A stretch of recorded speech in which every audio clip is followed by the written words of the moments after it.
Summer vacation, warm nights, road trips, bonfires.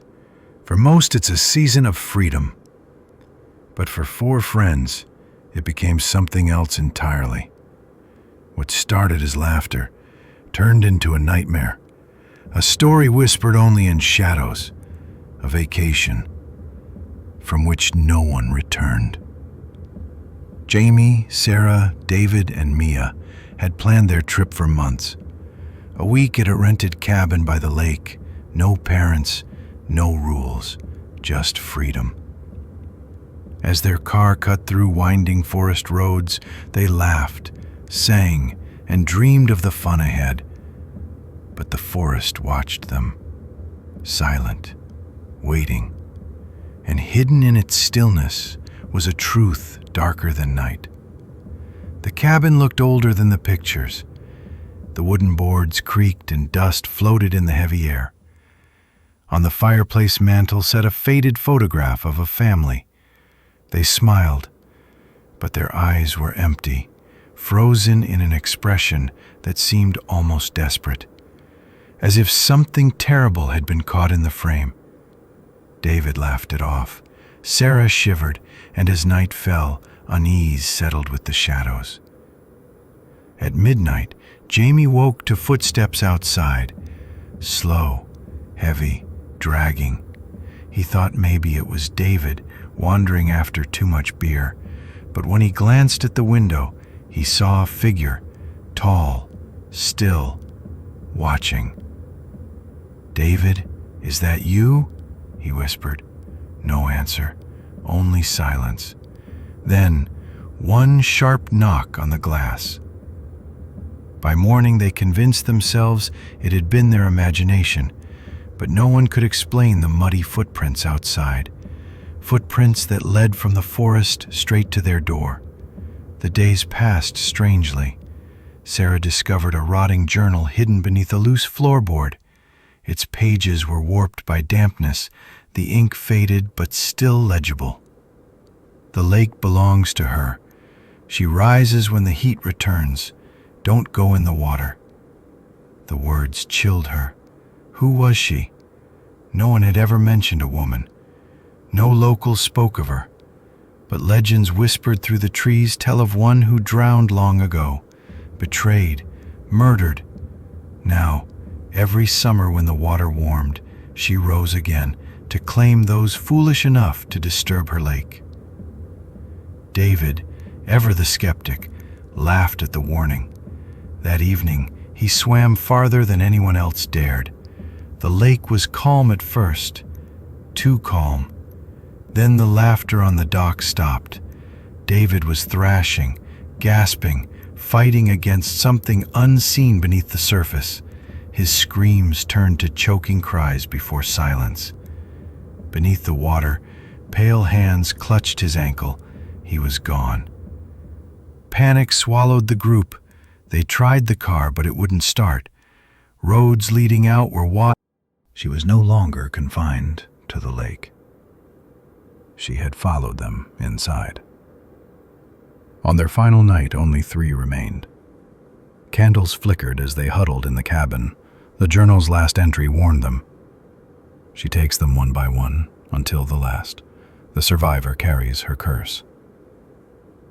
The door creaked open. Wet footprints marked the floor. Shadows stretched unnaturally long. Mia screamed. Jamie grabbed a chair, desperate. Sarah whispered prayers into trembling hands. None of it mattered. The drowned woman rose from the darkness. With every step, water surged across the floor. Her hair hung heavy, her face twisted, eyes black and endless. The lake was with her. The cabin flooded. Their screams were drowned. By dawn, the storm had passed. The lake shimmered calmly beneath the rising sun. Birds sang as though nothing had happened. The cabin stood silent, abandoned, no signs of struggle, no signs of life. Weeks later, campers discovered a journal lying on the dock, a name written across its final page in fresh ink. Mia.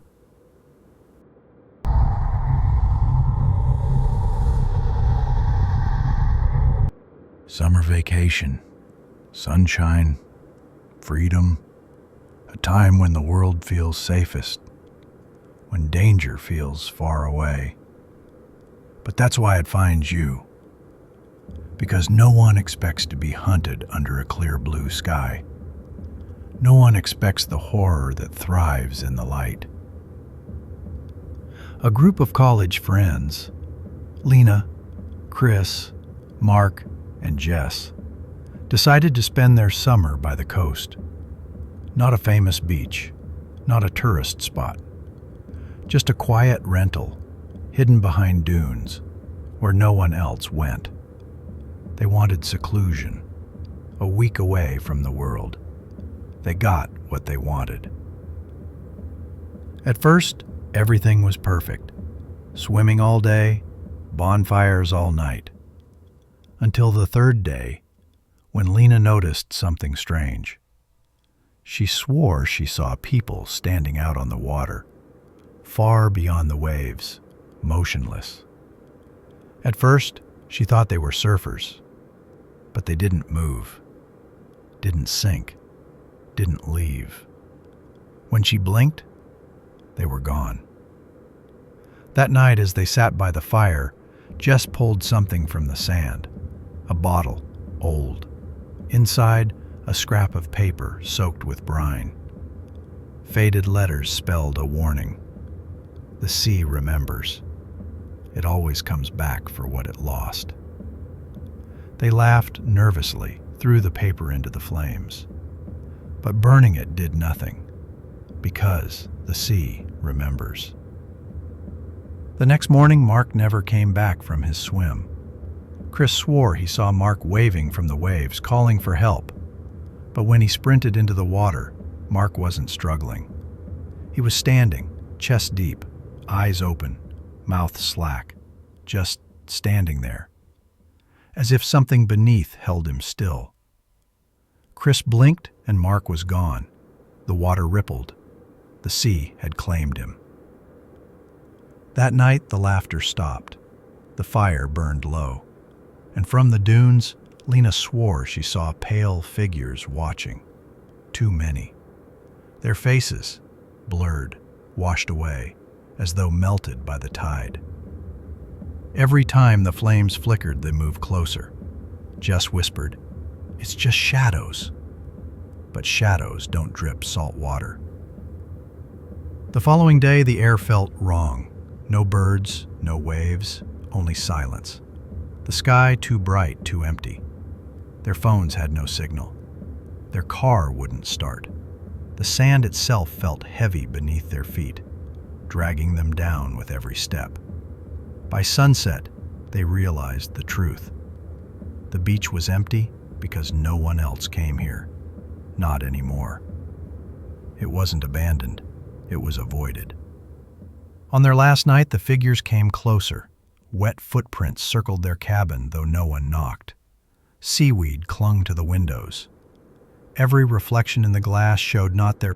And on the sand, near the tide line, 4 sets of footprints led into the sea. None led back.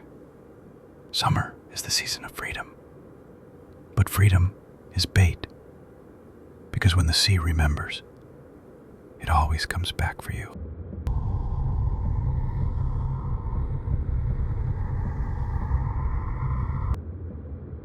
Summer always carried a strange kind of silence by the lake. During the day, it shimmered under the sun, inviting, harmless. But when the heat broke and the shadows stretched long, the water felt heavy, like it was watching. No one from town went near the old lake house anymore. Still, a group of friends drove up one July evening, windows rolled down, laughing at the idea of having an entire lake to themselves. They were warned, of course. The realtor handed over the keys without looking them in the eye. His voice was flat when he said, "Don't go near the water after sundown." They laughed it off, brushed away the unease, and carried their bags inside. The house was old, creaking with every step, wallpaper curling away from the walls. A calendar hung in the kitchen, frozen in time, July 12th, 1989. Nobody mentioned it. As night fell, the lake grew restless.